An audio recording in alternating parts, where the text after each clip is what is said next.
The Super Bowl is set, and Saquon was sensational. And that's part of the reason we got here with the Eagles versus the Chiefs. More on Locked On NFL. The barbershop is open, and Tony Wiggins has a chair for you. He's ready with some real NFL talk. The local experts of Locked On bring their expertise, and Wiggy is ready with his clippers and shears. Sit down and enjoy. The new Locked On NFL starts now. Locked On Podcast Network. Your team every day. Yes, sir. It is your team every day here on Locked On NFL. We thank you for making us your first listen. I'm the host of the Locked On NFL podcast, PM version, Tony Wiggins, and my guest today is Julian Council, as he is every single Monday. You know what we do here. We bring you the top stories from around the league using the local experts. You can't get it anywhere else except here on Locked On NFL twice a day. All right. So first and foremost, today's show is sponsored by FanDuel. Super Bowl 59 is here, and there's no better way to make every play more exciting than with FanDuel Sportsbook. New customers can bet just $5. And if you win, you'll secure $200 in bonus bets. Download the app and head to FanDuel.com to get started. Bet with FanDuel, official partner of Super Bowl 59. Hello, everydayers. Thanks for joining us. Julian, it's set, man.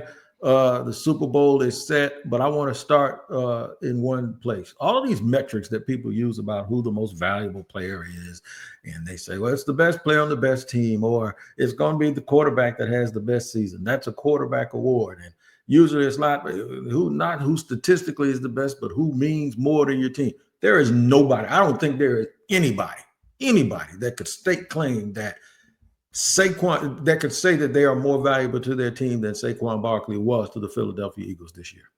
Yeah, it's hard to argue against. Obviously, I mean, we've talked about it every Monday. Lamar Jackson was excellent this season. Josh Allen, whose season came to a close on Sunday afternoon, was also excellent. But it is interesting that the last man standing among that trio, Saquon Barkley, is headed to the Super Bowl off of yet another 100-plus yard rushing performance in Philadelphia.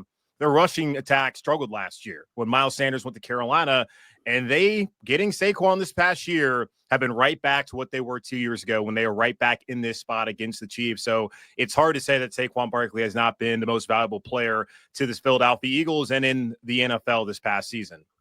Man, I saw real NFL players sitting there on social media yesterday talking about the fact that this dude makes a spin move and does not lose speed. The fact that somebody literally grabs his leg and it's like a mosquito. It's like so he has this total combination of contact balance, speed, explosiveness, and then he just has something else that it seems like it embodies what a champion is. I'm gonna let you hear my man. Listen. The Eagles are on fire. I don't know what it's going to look like down there with the Bills Mafia and the Eagles all down in New Orleans at the same time. Well, we don't have to find out since the Bills lost. Oh, no, you're right. You know, that's right. So, you know, I was sitting there worried about that yesterday. It's going to be a little different now. I don't know if those Chiefs people are ready. They know them because they've done this before. But listen to my man Louis from Locked On Eagles tell you about yesterday. Like going all in on having Saquon be the face of the offense, this all-in rushing approach, that's also going against the grain. Like everybody has said, up until this week, until today, as dominant as the Eagles were all year and got to an NFC title, people still refuse to believe they could win a championship or even get to one playing the style of ball that they are. Well, they continued to ignore everybody. They did not give in to the masses. And look what the result is. They're playing in a Super Bowl. They allowed Saquon Barkley to carry them. And today, they had 7 rushing touchdowns in this football game, the most ever in a playoff game for a single team. So Howie Roseman, Nick Sirianni, the players, just the lack of care, what everybody else thinks, makes this team so special. Being creative and going against the grain, doing things differently. It's what makes the 2024 Philadelphia Eagles so special. Yeah, I hear him, man. You know, it was like a perfect storm because Washington was missing Darren Payne, and plus they can't stop the run anyway. And the Eagles have the they were missing their center, so that's not an excuse. But one of the things that we talked about here, at some point, teams were going to adjust and start doing things different. This is no longer 7-on-7. These guys harken themselves back to like the 90s. and performed in a way that I think is really refreshing. It's going to give us a good game in the Super Bowl. Yeah, I mean, when you put up 55 points in an NFC title game, clearly, I mean, you're going to be a team that's going to have a say in what's going to happen coming up here in a couple weeks down in New Orleans. And I mean, the Eagles are a good football team. They have been all season long. I know that 2-2 start, there was a lot of concern about Nick Sirianni. Go back to the preseason when I think it was Seth Wickersham of ESPN.com put out that article about Sirianni and Jalen Hurts' relationship and whether things could work out. And there was discussions this time last year whether Sirianni was going to stay the head coach. There was talk about maybe Bill Belichick coming on. Of course, they ended up being able to hire Vic Fangio to be the DC to fix that side of the ball, and they brought in Kellen Moore to replace Brian Johnson as the OC, and they're right back to being who they were 2 seasons ago, a team that is dynamic on the ground in the run game, that has 2 excellent receiving threats out wide in Devontae Smith and A.J. Brown. And let's not forget about Dallas Goedert also, who was fantastic in that game on Sunday. Like, this is an Eagles offense that can hit you on every single level, and they're dangerous. Like, Washington's defense really hadn't been great all season long, and the 4 turnovers yesterday obviously didn't help, and that really was the difference in this game, aside from Philly just being a lot better than Washington overall. But yeah, you can't turn the ball over four times in Philly because teams just don't win in Philadelphia when that happens. No, or really anywhere. No, you really don't. And turnover turned out to be the reason they got blown out. I don't think it was the reason they lost, but I'd agree with you. The one chance that they had was they had to not shovel poop on themselves, and that's exactly what they did. And David Harrison is here to tell you about it from Locked On Commanders.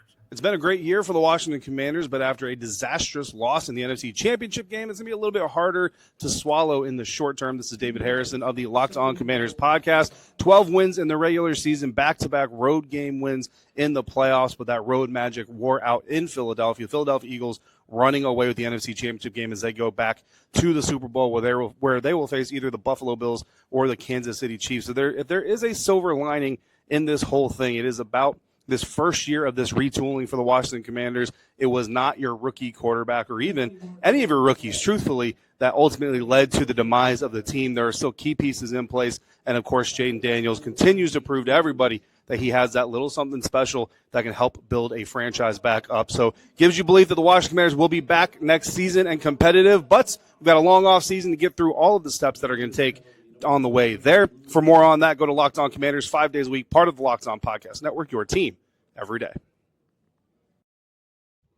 I'd agree with David that the key part of this is I think they have their staff correct. They definitely have their quarterback. They definitely got a dude that knows how to win in scary Terry McLaurin. They got some pieces on defense. Saint Ristil and all of these dudes, I think they're going to be fine. However, I think they need some glue guys, some guys that really, really make them have the identity. And when you have an identity, you don't have disjointed performances like the one that they had yesterday. Well, it constantly seemed like everybody was trying too hard. The next step is for them to get confident enough that they don't have to do that and they can play within themselves. Yeah, I'm very curious to see how their offseason goes because there are some questions on the defensive line as far as who's going to stick around for the time being. You look at a guy like De'Ami Brown. He was their 3rd-round pick a couple years ago. He finally broke out in the playoffs as he was their leading receiver in terms of yardage, and we'll see if he comes back. I mean, Frankie Louva is one of those dudes. So I saw here in Carolina, like he's a glue guy and a dude at the same time, and he was making plays in that game. It was honestly hilarious where he kept jumping over the line of scrimmage to the point where I enjoyed it, man. I wanted to see him do it again because I honestly wanted to see them actually award the Eagles a touchdown because I've never even knew that was part of the rule book. But they got talent there. But I've said this the last couple of weeks, man. This may have been their only shot. Like Dallas is, I know we're going to talk about them later on, about the Brian Schottenheimer hire and how uninspiring that is. But when they have Dak Prescott, they still have tons of talent on that Cowboys team. That is a team that's going to be a force to be reckoned with next year. Philadelphia, don't imagine, unless Jalen Hurts gets injured, they're going anywhere next season. So it's not going to be easy to still be able to be in this position, especially like if you're not going to win a division. It's going to be very difficult to win the NFC East. As we've seen, no team has ever won it back-to-back seasons in the history of that division. It's going to be hard if you're constantly going back from maybe a division winner to a wild card winner to be in this spot like they were this year. But you have to be encouraged by what Adam Peters, his first year's GM, did, what Dan Quinn, who we've already known has been a good head coach in the past when he took Atlanta to the Super Bowl a couple years ago, and then with Jayden Daniels Bills. Like, this is a franchise that now is finally on a straight and narrow, and it finally looks like they can be competent and can be in this spot more often than not in terms of the playoffs. But getting right here on the doorsteps of Super Bowl appearance, it's not going to be as easy as it possibly really was this year.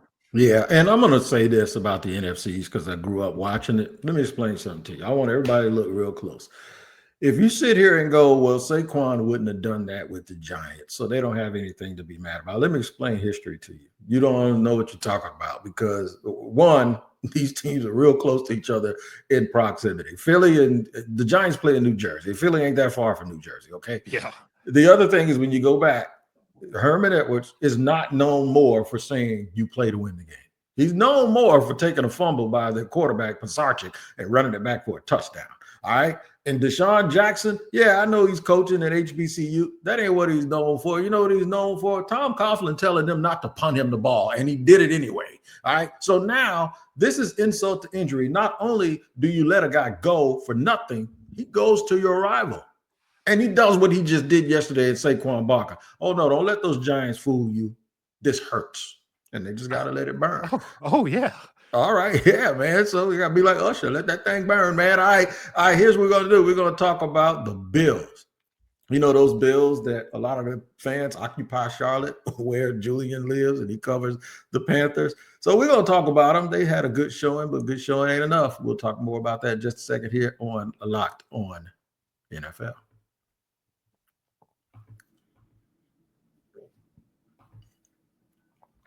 Today's show is sponsored and brought to you by LinkedIn Talent Solutions. If you have a small business and you're the owner, your work doesn't end when the clock hits 5. Your business is always on your mind, which, you know what that means is it's time to hire. You need a partner that works just as hard as you do. That's where LinkedIn Jobs comes in. When you clock out, LinkedIn clocks in. Nothing like having good people that work for you. I'm going to tell you, LinkedIn makes it easy to post your job for free, share it with your network, and get qualified candidates all in one place. Post your job. LinkedIn's new feature can help you write job descriptions and then quickly get your job in front of the right people with deep candidate insights. And here's a pro tip. Add the hiring frame to the hashtag hiring frame to your profile picture to double your reach to qualified candidates. No wonder 72% of small businesses say LinkedIn helps them find high quality hires. Post your job for free at linkedin.com/lockedonnfl. That's linkedin.com/lockedonnfl to post your job for free. Terms and conditions apply.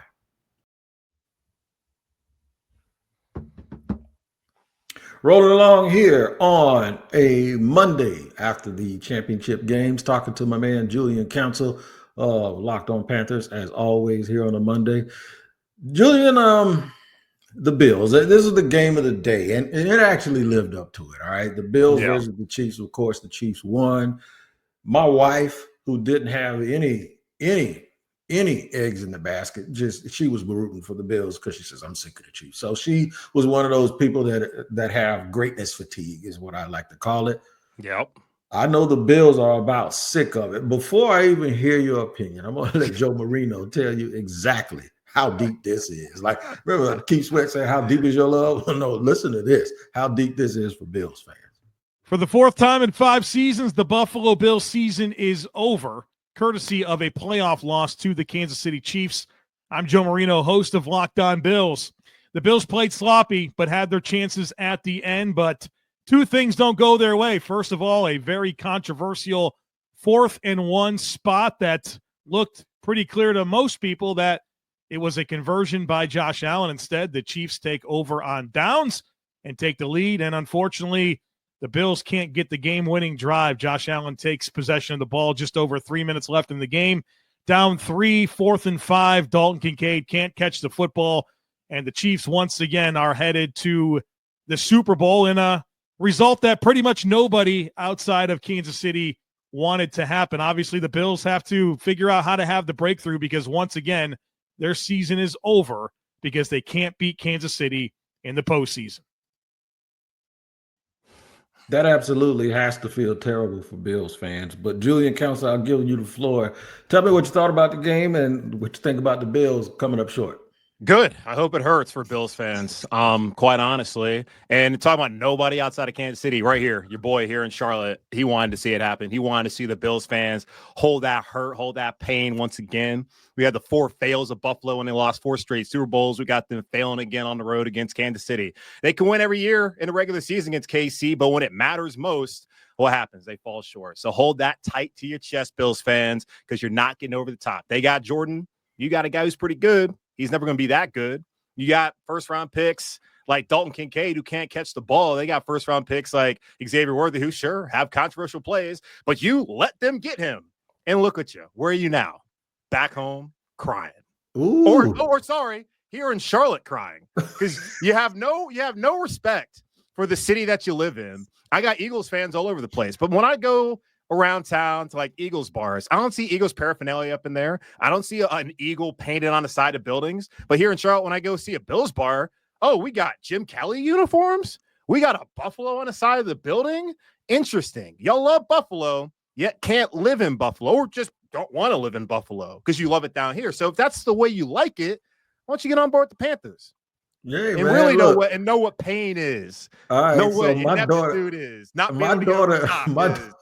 my daughter lived in Charlotte before she moved to Houston, and she even called and asked me. She said, "Daddy, how come these people like the Buffalo Bills so much?" I said, "I don't know. Maybe it's like before they had a team because they got this team the same time the Jaguars. Maybe a whole bunch of people from Buffalo migrated there. I don't know. But as it turns out, I saw that when I was up there too, and it's a little bit different. But the Bills, man." Look, man, there's no consolation for coming in second place. I mean, nobody's gonna remember, or second place in your conference. Nobody's gonna remember. JJ Watt said it last night best. There are people they got victimized by Jordan, others by Wayne Gretzky. Now people are going through. People went through it with Brady. Now they're going through it with Mahomes. You just got to suck this up and take this, and just hope that at some point you don't get into a situation where you're still just matching them. People make this mistake with Golden State. I remember Houston tried to go out and get a bunch of shooters. No, don't do that. Do something else. They tried it this year. They got a little bit closer. I know Baltimore sitting there thinking like, man, this should have been us. Their tight end dropped a pass at the end of the game. Their quarterback threw a ball right to a dude early in the game who dropped it, and their quarterback fumbled, but he just picked it up. It's funny how he did the exact stuff that Lamar Jackson did, but because the result wasn't the same, the narrative changed. That's a little wild to me. All right, the Chiefs.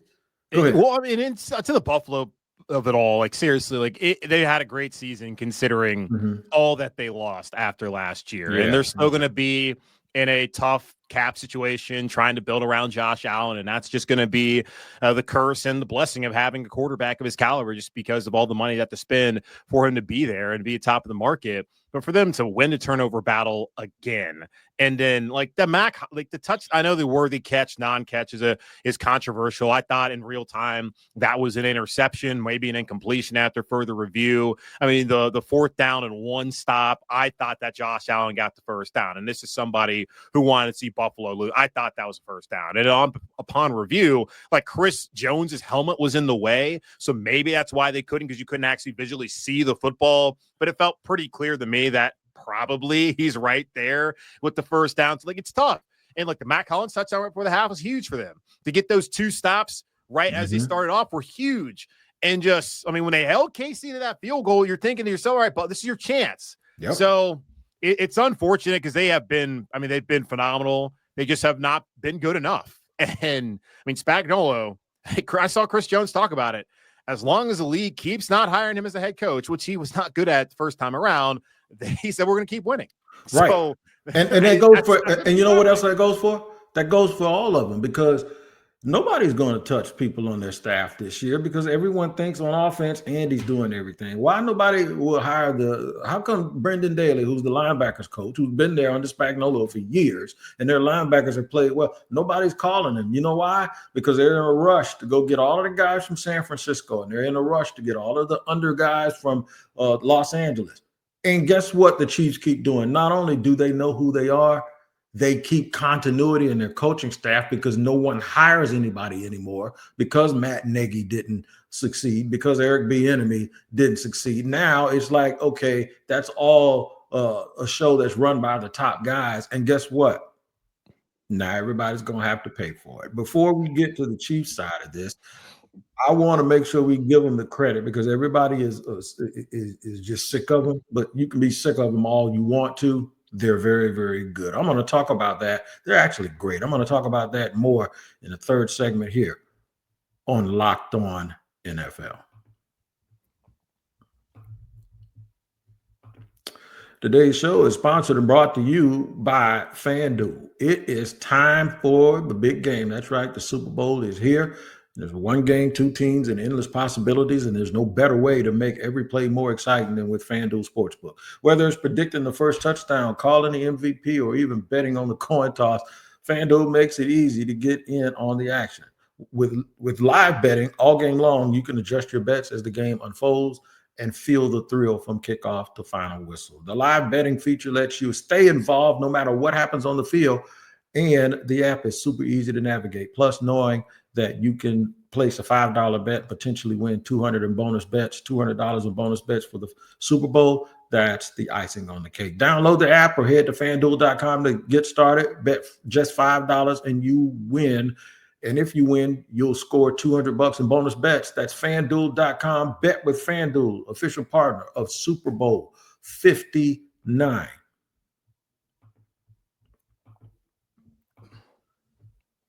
All right, as promised here on the third segment from Locked On NFL with my man Julian Council. We now hear from the Chiefs. We had to give them a little bit of separation here because they are trying to do something that no one else has done. And they have really, really placed themselves right now, I believe, in the top 3 or 4 when it comes to dynasties, maybe number 3, along with the 49ers and the Pittsburgh Steelers. Now, can they take that a little bit further? Here's my man Ryan Tracy from Locked On Chiefs. The Kansas City Chiefs have done what they said was impossible and are going back to another Super Bowl after beating the Buffalo Bills in this AFC Championship game, one that was hard fought and came down to the wire yet again. Nothing new for these two teams. We're going to have it all, detail by detail breakdown and live from the stadium on Locked On Chiefs. I'm Ryan Tracy, your host over there, and this was a game that was fought back and forth and back and forth. Mahomes actually doing more damage with his legs, which is a new thing here. First time he's been on 2 steady ankles for this particular game in quite a while, and it did pay off. Make sure that you join us later as we go through step by step. Buffalo Bills fought hard, but weren't able to come up. The Chiefs go back to the Super Bowl for a rematch of 2 years ago against the Philadelphia Eagles. We'll break it all down on Locked On Chiefs, your team every day. Listen, man, we're going to have a lot of time because we got 2 weeks to be breaking it down. So we'll do that next week to see. I do think, though, to be honest, we talk. This is a game of attrition. I actually am excited about this game because I do like the styles matchup. And I do think there's enough great players on both sides of the ball where it's going to be about mistakes. And both of these teams can really, really get it done. I'm excited about the game. Yeah, I mean, I know there's a lot of people who are over it as far as Kansas City goes. I honestly appreciate the greatness. I mean, obviously, I appreciate the fact that Buffalo keeps losing to this team because I'm a hater. I'm not going to lie. I'm petty like that. But, I mean, Mahomes has been awesome. And it's just interesting how we've gotten to this spot because I do remember it was 2018 when they had that magical year and they were the number 1 seed, and it was still Brady and Belichick, and they go to Arrowhead. It's an overtime game, D4, it's offsides, all of that.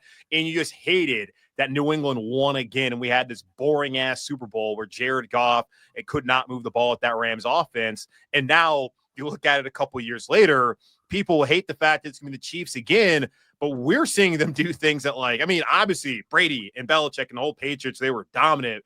Like, this is crazy what they're setting out to try to do. But this time around, like, you look at it, it's going to be another good Super Bowl. Like a couple years ago, that Eagles-Chiefs game was excellent. I thought Philadelphia was going to win that game, but then couldn't get a stop in the second half. And KC was damn near perfect in that game to get this matchup again 2 years later. Add Saquon Barkley to the mix, a lot of the same Chiefs in there, some new guys as receivers as well. Like, I'm excited about this matchup. Of course, like, you would prefer to not to always have Chiefs 49ers, Chiefs Eagles, maybe mix it up a little bit, as long, of course, it's not the Bills.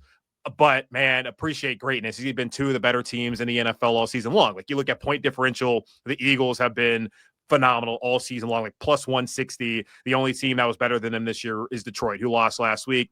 Now, I brought up the Chiefs. They haven't necessarily had the greatest point differential, so we'll see how that plays out, because the Bills were plus 157, and the Chiefs were plus 59, and look where they're at right now. So should be a great game down in New Orleans, and I mean, what a place to have it as well. So I'm excited about it. A couple weeks from now, I kind of hate the layoff that we have, but plenty of time to build up what should be a phenomenal matchup. I think it will be phenomenal. I'm looking at Jalen Carter, and I'm looking at Chris Jones, and there's so many different elements to this that are going to make this game so special. Even the coordinators, Vic Fangio, trying to dial up stuff to stop Andy Reid. You saw Andy Reid yesterday come out early in the game and just chop through that defense, and then they made an adjustment, and then he had to make an adjustment. I think it's setting up to be good. You mentioned earlier that teams don't win the NFC East back-to-back. Washington and Philly were both in the conference championship. Dallas is in the news, though. They have decided on a new leader. Not everybody's super happy about it. Here's what my man Landon McCool had to say about the Cowboys and their new head coach.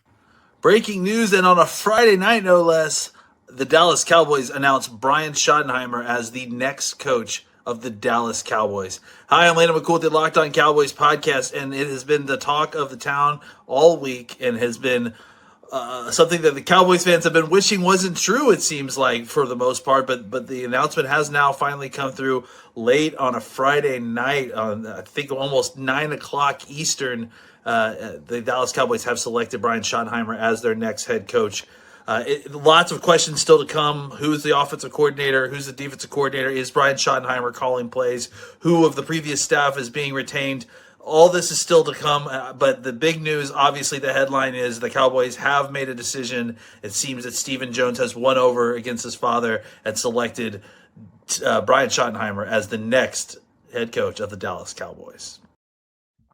I don't know Schotty. Schotty was here with Urban Meyer. He was Urban Meyer's offensive coordinator. Urban told them all they were all losers. I never believed that. Schotty was a pretty solid coach.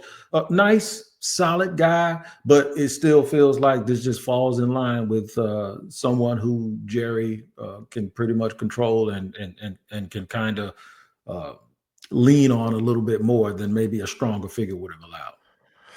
Yeah. It's interesting. Like, it's 14 years of experience as an OC, and we see nowadays, I mean, there's guys who Ben Johnson only, 2 years. I mean, Canales, who's here in Carolina, 1 year. Ben Johnson, he got in 3 years there in Detroit. Like, the fact that he actually had to, wait this long, it may be a positive. Now, his last name is Schottenheimer, so it is shocking in a league just rampant with nepotism that it took him this long to be 51 years old, 14 years as the OC in the NFL to finally get this opportunity. And it's been up and down throughout his career. Like, Seattle was okay. He spent a year under Mark Richt at Georgia, briefly in college. That was not great. I don't know how to feel, other than the fact that Dallas typically they win. Like, when Dak's healthy, they win. They still have CD. We'll see how things work out with Micah Parsons. I think they'll be fine. Are you going to be inspired by this hire? Certainly not. But that's not to say it's not going to work out, because everyone's excited about the Ben Johnson hire. Does not mean that's going to work out. People have been excited about some of these other hires from you talk about Matt Nagy in Chicago. That was a complete failure. There's been other spot people are oh, this guy is a can't miss head coach. He's going to be awesome. And 2 years later, this guy actually has no idea what he's doing. We'll see. I'm glad you brought that up. That's why guys have to take jobs when the iron is hot. Last year, Ben Johnson turned down the Washington job, or something like that happened, something weird. And he ended up going back. There were folks that in Tampa angry that Liam Cohen felt like his arm was getting twisted by Tampa, saying don't interview a second time. And so he goes to Jacksonville privately and secretly and gets life-changing money for him and his family. Well, there's somebody else in Texas that did not get the benefit of having that happen. And that is Bobby Slowik, who is now out after he was to Ben Johnson like Liam Cohen was this year. Well, he was last year's second guy to Ben Johnson. And now Houston's celebrating. Listen to this. Well, Texan fans, there you have it. Bobby Slowik is out, and the Houston Texans are now In the market for a new offensive coordinator, I'm John Hickman with the Locked On Texans podcast, your team every day. The writing was on the wall. This Houston Texans offense did not look good, consistent, didn't have a good running game, didn't have a good passing game for the most part of the year, and this was a crucial year, critical year for the Houston Texans in their championship window, and all fingers pointed at Bobby Slowik. Throughout the year, way too many condensed formations, way too many times where you're running the same play that have shown not to work. Also, add on to the fact that, hey, Bobby, right now, your situational awareness and your sequencing the plays held this offense back. And so now for the Houston Texans, a lot of hot names out there on the board attached to the Houston. Clint Kubiak, Mike LaFleur, also in-house Gerard Johnson, who's a hot name looking to maybe fill the New York Jets offensive coordinator position. So right now for the Houston Texans, who they bring in will be critical, who that person looks to bring in their offensive line coach, and maybe they look to shake up other positional coaches as well. We'll have all of that conversation over at the Locked On Texan podcast, again on YouTube and wherever you listen to your podcast. One thing I caution Jaguar fans of doing is identifying the thing that they believe is the most problematic and thinking that it is the only reason why teams lose. Bobby Slowik, starting in the middle of the season, I saw the writing on the wall. Now, two things can be true. He might have, fell off a little bit, but also maybe he wasn't the whole problem. But after it got to the point where it was, you definitely did not see him being the solution. Yeah, and then clean up a couple things there from what he had to say. John had to say. Clint Kubiak going to be the Seattle Seahawks offensive coordinator. That's already out there. Mike LaFleur, it didn't really work out in New York. Now I think Zach Wilson is probably the main issue there as far as that goes. So that might be a decent name. Gerard Johnson would be cool to see him get that opportunity. A&M quarterback way back when. Like this whole Slowik thing, it's an argument for obviously not hiring the hotshot OC just because you think, oh, well, we got a quarterback. We got to get this guy. And I mean, you look out where some of these teams are at right now. We've seen plenty of players have success without having that wonderkin offensive brain. And it also is an argument for when you are a hot name, take that job. Because for every Ben Johnson who's patient, waits for that opportunity, there's multiple Bobby Slowiks who decide, I'm going to stick around for one more year. And if Bobby didn't feel like whether opportunities are out there, we don't know whether he truly could have been the coach in Atlanta or in Washington, wherever it was. And clearly Washington made a better hire. I think Atlanta probably made the better hire. We'll never know how things would have panned out. But when CJ Stroud didn't take a step forward and had somewhat of a sophomore slump, even though they were exactly where they were last year, winning the AFC South, being back in the divisional round and losing there. But Stephon Diggs tears his ACL. You look at Nico Collins missed some time. Joe Mixon, he's kind of a little bit over the hill almost. Offensive line didn't play well. Is that all on Bobby Slowik? I don't know. The play calling, I don't really sit here and to complain about play calling. We don't all know the nuances of what they're trying to look at and all of that, especially when you watch the game. You can't see the all 22 and all of that. And it's just funny, all the people out there who believe that they're film junkies and know everything about what the schemes are, which is just not even the case. I'm not going to say I'm one of those people. I talk storylines and all of that. Slowly, clearly the offense wasn't great. You can look at the numbers, but he's a scapegoat and you got to look at it. You have CJ Stroud. D'Amico Ryans has been a very good coach for Houston. He has good connections, which the LaFleur connection would be back to his time in San Francisco, so that would make sense. That can get him probably a better OC for his young quarterback so that they can take that next step in a division where, really, they should be dominant moving forward. They should also worry about investing in the middle of their interior offensive line. Sure, because that would help. That would help the play calling and it help the quarterback and help the entire situation, especially being that they play in a division like the AFC South where they should be running away from things, man. But they're not. All right, so here's what we're going to do. We're going to get with Julian Council again next Monday and talk about the Super Bowl. We're not talking Pro Bowl next Monday? No, man. We ain't talking no Pro Bowl, dog. We're not talking Pro Bowl games? Yeah, we're gonna review a flag football game, right? That's basically what it'll come down to. All right, man. Y'all take care. Make sure you tap into Tyler Rowland early in the morning. Storylines all week. We're gonna continue to discuss them before we start our Super Bowl coverage the following week. Make sure you tap into Locked On NFL early in the morning and then slide back by the barbershop in the afternoon. For Julian Council, I'm Tony Wiggins. We'll see you. Thanks for joining us again on Locked On NFL.